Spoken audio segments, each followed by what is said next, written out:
Bonjour à tous. Alors, dans cette petite vidéo, je vais vous présenter l'exercice qu'on avait quand même traité déjà en cours et pas mal commenté sur l'isolation d'un mur d'habitation.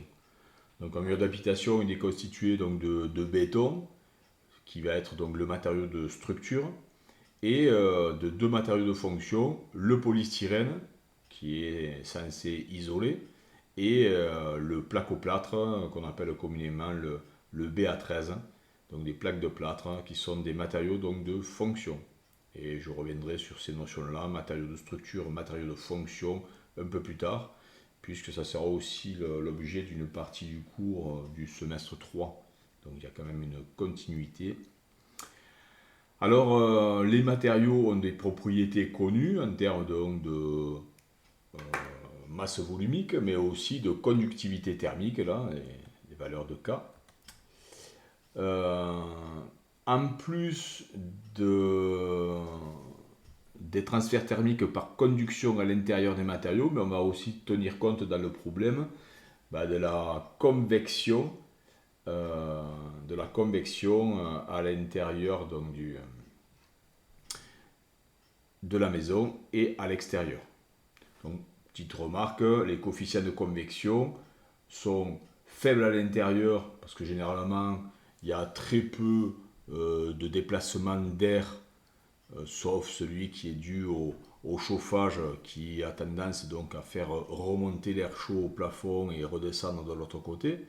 Donc ce sont ces petits mouvements convectifs qui font qu'on a donc de la convection à l'intérieur.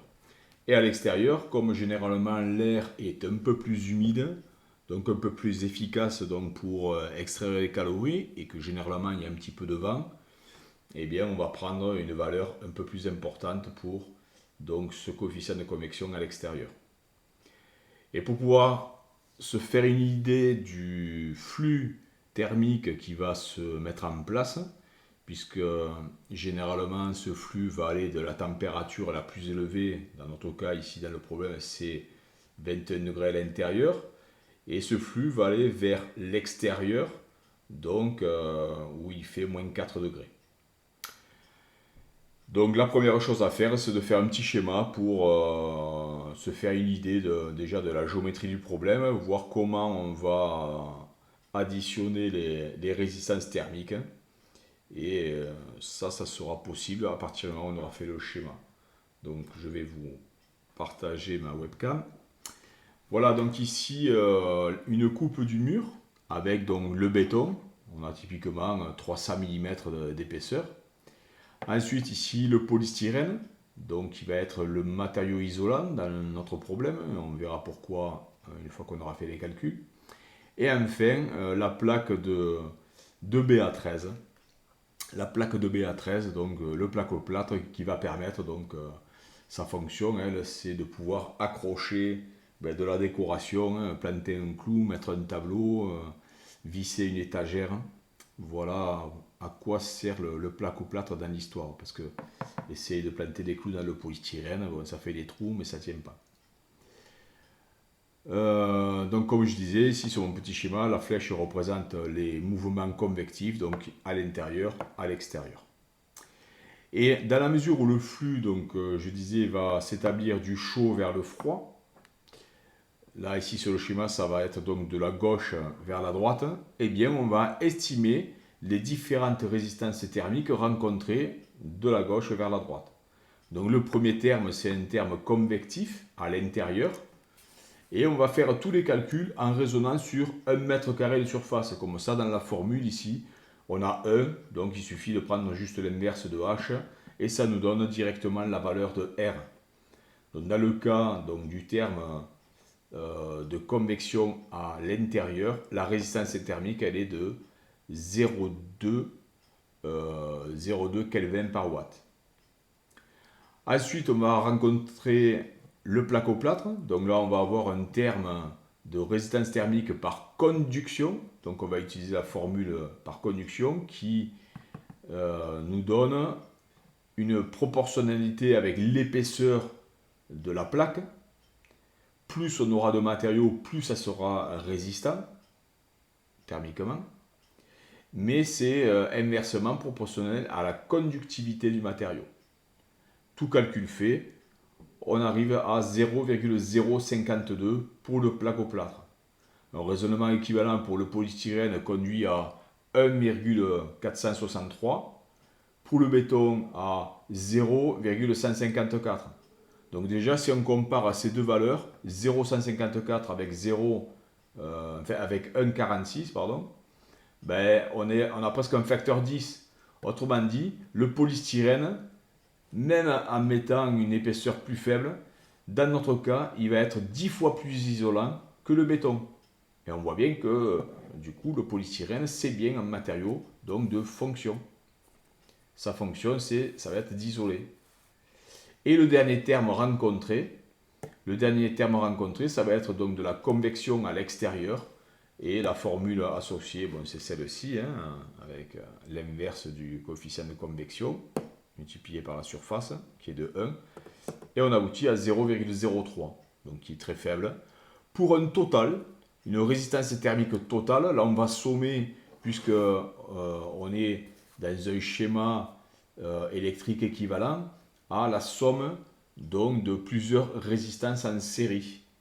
Donc c'est un petit peu comme si en électricité on avait un courant électrique qui s'établissait parce qu'on a une différence de potentiel. Nous, dans notre problème thermique, c'est une différence de température. Et c'est ça qui est le moteur qui fait que le flux thermique s'établit. Donc au total, on a une résistance thermique donc, de 1,9 Kelvin par watt. Ce qui nous permet d'estimer le flux thermique, Q point, c'est l'écart de température, donc le delta T, sur R. Donc ça, c'est la loi de Fourier. Et son équivalent en électricité, c'est la loi d'Ohm, où on aurait I égale delta V sur R. Puisque delta V, c'est R fois I, U égale RI. D'accord, en électricité. Et là, c'est la même chose, mais pour le thermique. Et donc, tout calcul fait, on se retrouve avec 13 watts pour 1 mètre carré de surface. C'est-à-dire que si maintenant j'ai un mur qui fait 10 mètres carrés, eh bien, les pertes totales seront de 10 fois 13, c'est-à-dire 130 watts. Et c'est pour ça qu'après on dimensionne des convecteurs électriques, et dans la pratique on prend à peu près 8 fois la perte à compenser en termes de puissance de chauffage. Donc 130 watts de perte, si je multiplie par 8, ça fait à peu près 1000 watts. Donc on va acheter un convecteur, donc on va installer en tout cas un convecteur de 1 kW, de 1000 watts, pour être sûr de chauffer efficacement la pièce en régulant et pas en faisant fonctionner le convecteur en permanence. Parce que si on mettait un convecteur en 150 watts, il chaufferait en permanence pour compenser les pertes. Donc voilà un petit peu l'idée. Donc voilà, pas de grande surprise. Donc la géométrie, elle est simple ici, c'est des plaques, donc géométrie plane, avec superposition de matériaux. La seule chose, si maintenant on faisait un calcul équivalent pour le double vitrage qu'on a traité en cours, ben, ça serait la même chose. On a une lame de verre, ensuite on a la lame d'air et enfin une dernière lame de verre, donc avec du 4-16-4, 4 mm d'épaisseur de verre, 16 mm d'air ou d'argon et 4 mm. Et ensuite, lorsqu'on a un mur avec une fenêtre, et bien là, il faut penser pour avoir la résistance thermique totale, équivalente, il faut penser que là, du coup, on est avec des cheminements de flux parallèles. Donc on a un flux à travers le mur et on a un flux à travers la vitre. Donc il faut faire attention après à bien tenir compte donc, des surfaces relatives de mur et de vitrage. Donc voilà, et ensuite on peut envisager d'autres géométries comme on l'a traité aussi avec un tuyau isolé. À ce moment-là, c'est une géométrie cylindrique, donc des cylindres creux, puisque le tuyau va transporter généralement de l'eau chaude ou de la vapeur d'eau, et on veut limiter les pertes avec l'extérieur. Et donc pour ça, on va l'isoler. Et donc on est avec une géométrie cylindrique.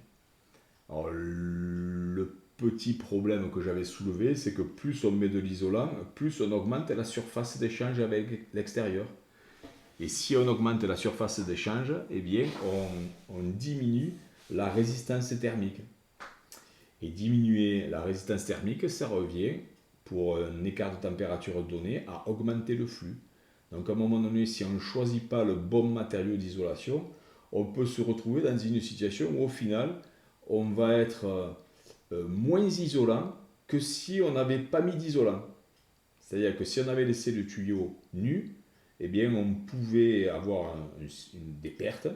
Mais le fait d'avoir isolé avec un mauvais matériau, avec une épaisseur trop grande qui augmente artificiellement la surface d'échange, eh bien on va se retrouver dans une situation où on peut avoir des flux encore plus élevés. Donc voilà, ça c'est à faire attention, il faut en tenir compte. Donc voilà pour cette deuxième partie, et je vais faire donc une troisième vidéo pour l'analyse, l'aspect réflexion sur un problème donné.